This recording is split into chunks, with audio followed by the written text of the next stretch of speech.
নমস্কাৰ সকলোলৈ মই নমস্কাৰ জ্ঞাপন কৰিছোঁ। আজি মাতৃ দিৱস উপলক্ষে মোৰ মাৰ লগতে সকলোৰে মালৈ মোৰ শ্ৰদ্ধা নিবেদন কৰিছোঁ। আজি মাতৃ দিৱস উপলক্ষে গল্প ক'ব ওলাইছোঁ, আশা কৰোঁ ভাল লাগিব।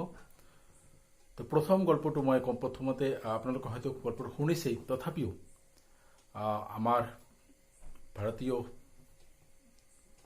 পৌৰাণিক যুগৰ আগৰ যুগ মানে কৌটিল্য অৰ্থশাস্ত্ৰবিদ চাণক্য বা কৌটিল্য বুলি কোৱা হয়। তেখেতে যেতিয়া সৰু আছিলে,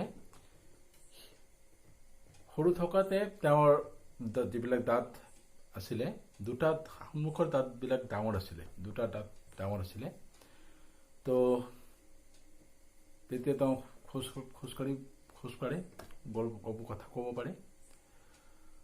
তো তেনেতে এদিন তেওঁ খেলি থকা অৱস্থাতে এদিন এটা সন্যাসী আহিছিলে।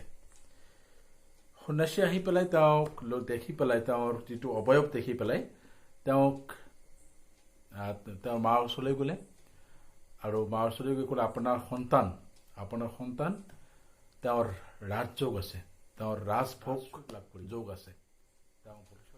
তো তেতিয়া সন্যাসী সেই কথা কৈ পেলাই গুচি গ'ল। কিন্তু তেওঁৰ কৌটিল্যৰ মায়ে কৌটিল্যক ক'লে, বাবা, দেউতা, তুমি ৰাজভোগ লাভ কৰিবা, তুমি ৰজা হ'বা, আৰু তেতিয়া মোক কি জানিবা তুমি পাহৰি যাবা।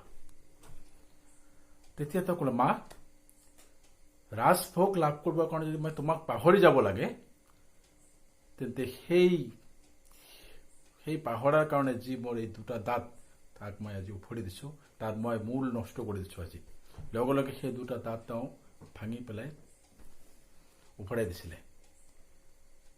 চাওক, সেই মাতৃ স্নেহ, সেই মাতৃ প্ৰেম কিমান মহান। হয়তো আমি সেই মাতৃৰ প্ৰতি, আমাৰ নিজৰ মাৰ প্ৰতি সেইখিনি আমি কৰিব নোৱাৰোঁ। হয়তো আমি সেইখিনি চেষ্টা কৰা উচিত, আৰু সেইটো থাকিলেও আমি হয়তো কৰিব নোৱাৰোঁ যিখিনি কৰিব লাগে। তো আচলতে মাতৃভক্তি অটুট যত, সেই ছেলেই হয় কৃতি তত। যাৰ মাতৃভক্তি বেছি থাকে তেওঁ কিমান ডাঙৰ হ'ব পাৰে। এপিজে আব্দুল কালামৰ এটা কথা আছিলে। এপিজে আব্দুল কালামো কৈছিলে, মই যিখিনি আজি হৈছোঁ তাৰ মুখ্যতঃ মোৰ মা আৰু মোৰ LP স্কুলৰ শিক্ষকৰ কাৰণে। আৰু এটা গল্প শুনক। সেই গল্পটো হৈছে এজন সৰু ল'ৰা, তেওঁৰ মাৰ এটা চকু নষ্ট, এটা চকু ভাল। তো তেওঁ লাহে লাহে ডাঙৰ হৈছে, স্কুল যাব পৰা হৈছে। কিন্তু তেওঁৰ মাৰ প্ৰতি এটা ঘৃণা ভাৱ জন্মিছে। কিয় ঘৃণা ভাৱ জন্মিছে? তেওঁৰ মাৰ এটা চকু নাই। তেওঁ নিজকে অলপ হীনমন্যতাত ভুগিছে আৰু কিবা অসুবিধা বোধ কৰিছে। তেওঁ স্কুলত যায়, স্কুলত গৈ পেলাই কি কৰে, কিন্তু এদিন কি হ'ল, স্কুলত এটা ৰিইউনিয়ন হৈছিলে, এটা ফিল্ড কি হৈছিলে, মানে সকলোকে মতা হৈছিলে, মা দেউতাবিলাকক। তো তেওঁৰ মা গৈছিলে স্কুলত। তো তেওঁৰ মাক যেতিয়া দেখা পালে পৰিচয় হ'ল। তো সেইদিনাৰ পৰা তেওঁৰ বাকী যিবিলাক সংগী আছে, ক্লাছমেট আছে বা স্কুলৰ অন্যান্য ছাত্ৰ ছাত্ৰীবিলাক আছে, তেওঁ কি কৰিলে, টন্টিং কৰিব আৰম্ভ কৰিলে। তেওঁক অলপ বেয়াকৈ কবা, তোমাৰ মাৰ নাই, এটা চকু নাই। আৰু তেওঁ এনে এটা ঘৃণা ভাৱ, আকৌ সেই ভৎসনা, সেই চাপ এটা। তেওঁ তেতিয়া কি কৰিলে, আকৌ আহি পেলাই তেওঁৰ মাক ক'লে, মা, তুমি কিয় স্কুলত গ'লা? তোমাৰ কাৰণে আজি মই এই অস্ত্ৰত ভুগিব লগা হৈছে। তোমাৰ এটা চকু নাই, বেলেগে মোক বেয়াকৈ কয়। তো এনেকৈ গালি দিয়াৰ পিছত তেওঁ সন্ধিয়াৰ যেতিয়া কি হ'ল, তেওঁৰ মা ঘৰত শুই কান্দি আছিলে। তেতিয়া সেইখিনি তেওঁ অনুভৱ কৰিছিলে, যদিও সেইখিনি সময়ত তেওঁ অনুভৱ কৰা নাই, যেতিয়া কৈছিলে অনুভৱ কৰিব পৰা নাছিলে। তেতিয়া তেওঁ সিদ্ধান্ত ল'লে, মই এতিয়া ভালকৈ পঢ়িম, মোৰ মাক ভাল কৰিম। তো লাহে তেওঁ ভাল ষ্টাডি কৰিলে, ভালকৈ ডাঙৰ মানুহ হ'ল। তেওঁ ভাল চাকৰি কৰিলে, ভাল চাকৰি পালে, বিয়া বাৰু কৰালে, ল'ৰা ছোৱালী হ'ল। কিন্তু তেওঁৰ মাৰ প্ৰতি যিখিনি কৰ্তব্য সেইখিনি হয়তো কৰিব পৰা নাছিলে সেইখিনি পৰ্যন্ত, সেইদিনলৈকে। কিন্তু মহাসুখত আছে তেওঁ, চ' মাছ হেপি। তাৰপিছত কি হ'ল, এদিন সেই সুখ শিখৰ জীৱন যাপন কৰি থকা অৱস্থাতে এনেকুৱা এদিন তেওঁৰ মা আহি পেলাই উপস্থিত হৈছিলে তেওঁৰ ঘৰত।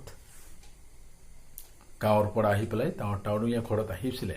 টাউনৰ ঘৰত আহি পেলাই দেখা তেওঁৰ সেই সৰু ছোৱালীজনী তেওঁ যাব গৈছে, দেখিব গৈছে। তেওঁ দেখি পেলাই অলপ ভয় খাইছে, এটা চকু নাই, এটা চকু আছে। তো তেতিয়া তেওঁ ওলাই আহিছে। তেতিয়া তেওঁ ছোৱালীজনী এই অৱস্থা দেখি পেলাই তেওঁ নজনা ভাও ধৰিলে যে তুমি কোন, তুমি কিয় আহিছা ইয়াত, মই তোমাক চিনি পোৱা নাই। এনেকুৱা কৈ পেলাই তেওঁক খেদি দিলে আৰু মা ঘৰলৈ গুচি গ'ল। হয়তো তেওঁ ক'লে যে মোৰ হয়তো ঠিকনা ভুল হ'ল, কৈ পেলাই তেওঁ গুচি গ'ল। ইফালে কিন্তু এটা অন্তৰ্তত্বত ভুগিছে। তেওঁৰ জীয়েকক ধৰিব দিয়া নাই, তেওঁৰ ৱাইফক ধৰিব দিয়া নাই। কিন্তু এদিন তেওঁ যিটো চাকৰি কৰে তাত নকৈ পেলাই তেওঁ পিছদিনা তেওঁ মাৰ ওচৰলৈ গ'লে। মাৰ ওচৰলৈ গৈ পেলাই তেওঁৰ মা সেই জুপুৰি ঘৰটোত বাৰান্দাত বহি পেলাই অৱস্থাত শেষ, মৃত প্ৰায় অৱস্থা। হাতত এখন চিঠি লৈ আছে। চিঠিখন তেওঁক ল'ৰালৈকে লিখে। তেওঁ তেতিয়া পঢ়ে কিতাপখনত, চিঠিখনত তেওঁ পঢ়িলে যে আচৰিত। তেওঁ চিঠি লিখিছে, মৰমৰ অমুক লিখি পেলাই লিখিছে যে তুমি যেতিয়া জন্মিছিলা তোমাৰ এটা চকু নাছিল, কিন্তু মই যেতিয়া সেই সময়ত মই তোমাৰ প্ৰতি যি মোৰ প্ৰেম, মোৰ ল'ৰাই এটা চকু নোহোৱাকৈ ডাঙৰ দীঘল হ'ব, এই কষ্ট মই মোৰ ল'ৰাক দিব নোৱাৰো। সেইকাৰণে মই এটা চকু তোমাক দান কৰিছিলো। আৰু সেই চকু তুমি পোৱাৰ পিছত তুমি কিন্তু মোক বহুত কষ্ট দিছিলা, কিন্তু মই সেই কষ্ট ভাবা নাই। কিয় ভাবা নাই? কাৰণ মই জানো তুমি মোক ভাল পোৱাৰ কাৰণে এই ঘিনটো কৰিছিলা।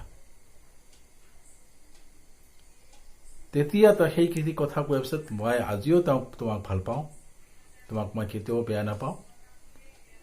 কিন্তু তেতিয়া তেওঁ বুজিলে, হয় মই মোৰ মাৰ প্ৰতি অশেষ বহুত ভুল কৰিছিলোঁ। তেতিয়া তেওঁৰ মাক লৈ গৈছিলে। এনেকুৱা যে মাতৃ প্ৰতি আমাৰ যি স্নেহ থাকিব দৰকাৰ, আমি হয়তো কৰিব নোৱাৰো, আমি চেষ্টাও কৰিব লাগিব।